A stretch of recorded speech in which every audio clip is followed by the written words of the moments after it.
Mga kaagoy! Dinayo nga natin na nagtitrending at pinipilahan na Pinoy Korean street food. Dahil sa halagang 15 pesos, ay pwede mo nang kainin nga ang mga pagkain ng Korea na talagang mag-e-enjoy ka sa sobrang sarap. At panalo kapag kinain mo nga ito. Hindi mo na nga kailangan pumunta ng Korean restaurant para makakain ka nga ng mga product ng Korea. Dahil sa Pinoy Korean style street food, ay andito na nga lahat ng mga hinahanap natin. Agoy!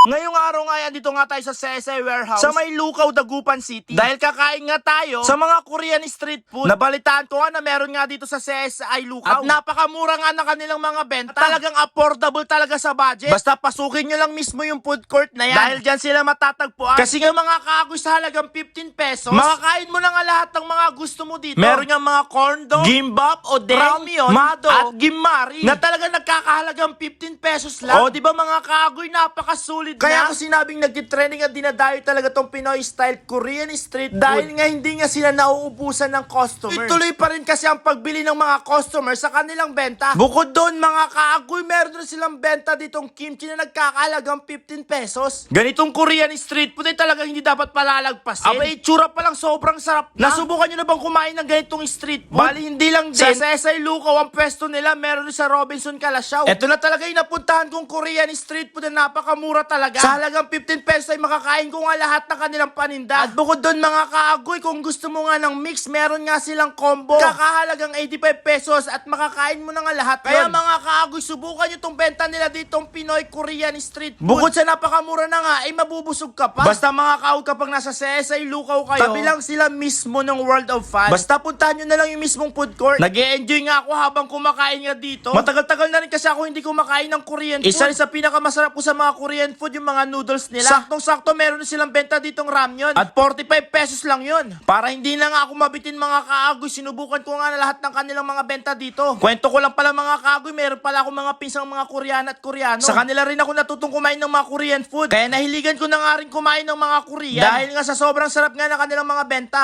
At eto na nga yung aking mga nabili. Na talagang affordable nga talaga sa bulsa. Lalong-lalo na nga itong ramen na lang. Na may pahugis puso pa ang kanilang itlog. Panigurado mga kaagoy ay mauubos ko to. Basta pagkain na hindi ko to susukuan. Sayang lang din kapag hindi ko to naubos. At eto na nga yung ramen na nabili nga natin. Na nagkakahalagang 45 pesos. Unang subo pa lang ay talagang panalo na. Babalik at babalikan ko to dahil napakamura nga. Kailangan ko kumain ng puso para lumaki yung puso ko. Ibang klase talaga dito. Kumuha muna nga ako ng seaweed at kimchi. Ito kasi yung pinakauso ngayon yung may seaweed at lalagyan mo ng kimchi. Tapos ipapartner lang natin sa nabili natin. Tapos nga, diretso na sa bunganga. Abay talagang panalo. Kung mapapanood mo to, ito na nga yung sign para mag-Korean street food ka. Panigurado isa ka rin sa nagutom. Agaylay sa Midway, kakanan tayo. At kung umabot ka pala sa video ito, pakicomment naman kung anong oras mo napapanood itong aking vlog. Maglalagay ka lang nga ng soy sauce sa nabili mo nga pagkain dahil yan talaga yung kapartner niya. Kaya kung ako sa inyo mga kaagoy, subukan nyo nga itong nagtitrending at pinipilahan na Pinoy Korean street food. Sinasabi ko nga sa inyo, hindi masakit sa bulsa. Tapos sasabayan mo pa ng 10 pisong gulaman. Ang masasabi ko lang, solve na ang merienda ko ngayong araw na to. O sige na nga, hanggang dito na lang muna. Maraming salamat sa panonood. Bye-bye! Agoy!